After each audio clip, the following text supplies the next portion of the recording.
ayun mga kabiyahe, ngayon lang ulit tayo nakapag-vlog.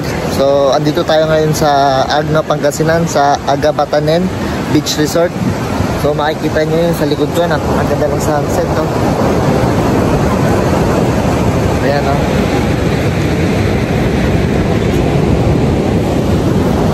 So, ayun, na-arkila ulit tayo, kaya nakalabas ulit tayo ng bahay. So, libre na naman tong gala natin na ito mga kabiyahe. Kanina meron ditong mga mangingisda, ang dami nilang huli. Ayan o, napakalalaki ng isdang nahuli nila, mga fresh na fresh. Kung sana may dala lang cooler, bibili sana tayo dyan. Kaso wala tayong dalang cooler. Masarap sana yung iuwi sa Nueva Ecija para ibang pasalubong o pang-stock natin. Sarap ihaw yung mga yan, napakalalaki. Solid na solid. So ayan, makikita nyo yung mga mangingisda. Sobrang busy nila ngayon dahil ngayon sila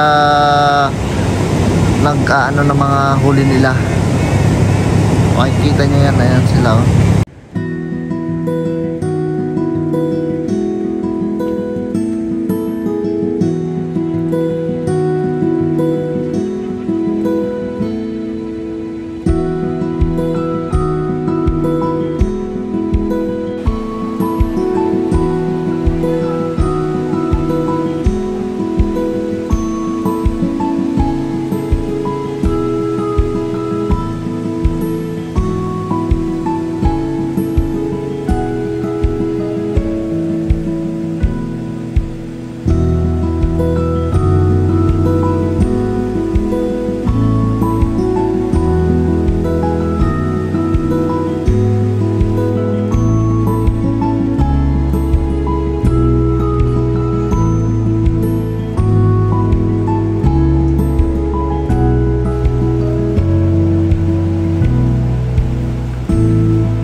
Sarap tumambay dito mga kabiyahe.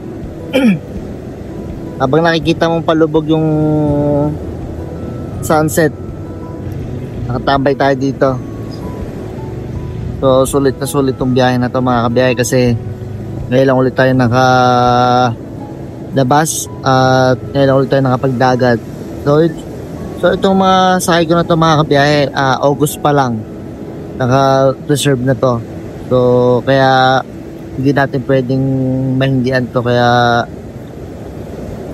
ako ang bumiyahe talaga kasi nahihiya din ako sa mga nagpa-reserve nito. Yung tiwala nila na tayo ang magda-drive.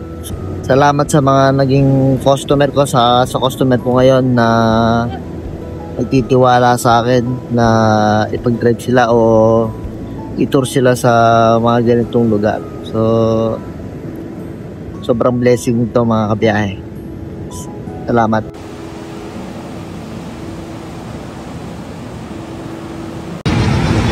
Ito pala yung ginamit natin na van, Nissan Premium. Hiniram natin ito sa tropa kay parang Renson sa RXA van rental. So ito, salamat pre sa pagtitiwala na pahiram ang sasakyan. So ayan, sobrang comfortable ang mga sakay dyan pag nasa loob sila. Maluwag.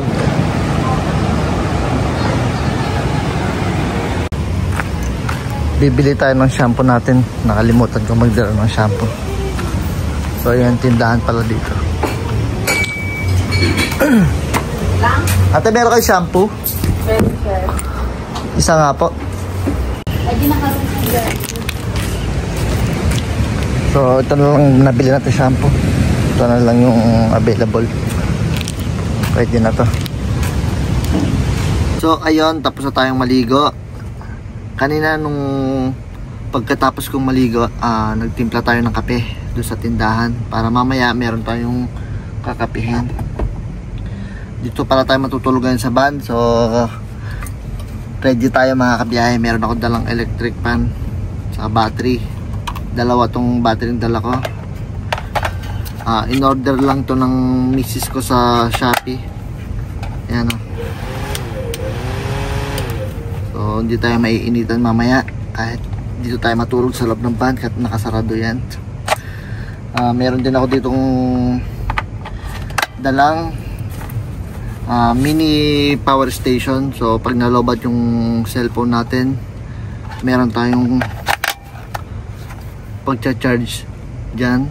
Ayan, makikita nyo may saksakan dyan, may USB ano pa din dito. So matagal din inaabot din to, siguro mga 4 hours pag straight na nakasaksak.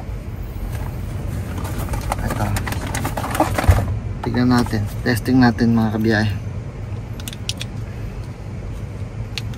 Kahit USB lang pala pwede na.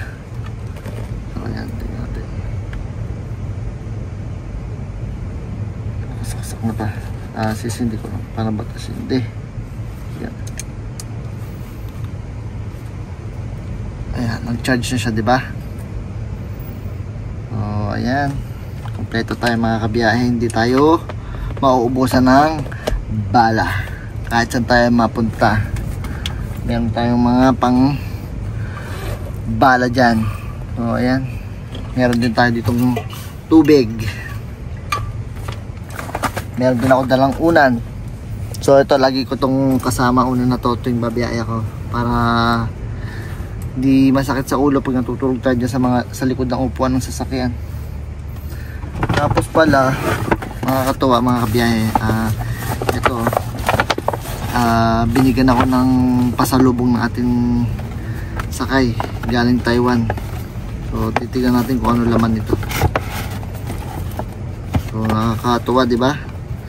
Kahit naalala tayong bigyan, hindi natin na-expect ko mga kabiyahe. So daming chocolate mga kabiyahe. So meron dito ano, ito, wow, meron ganyan.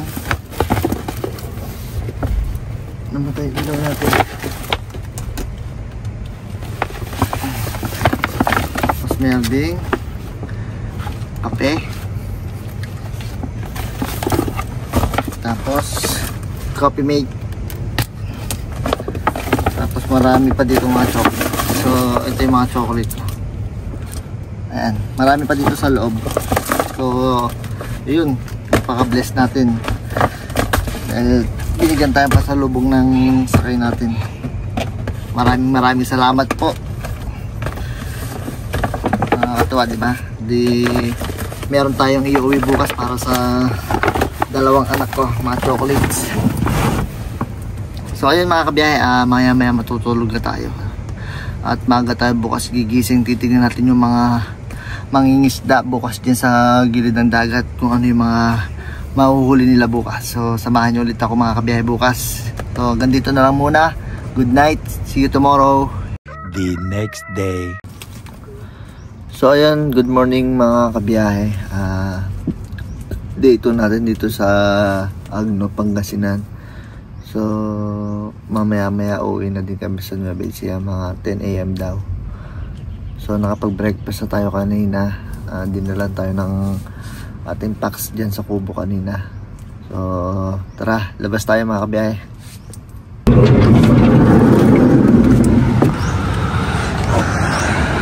Good morning Agno.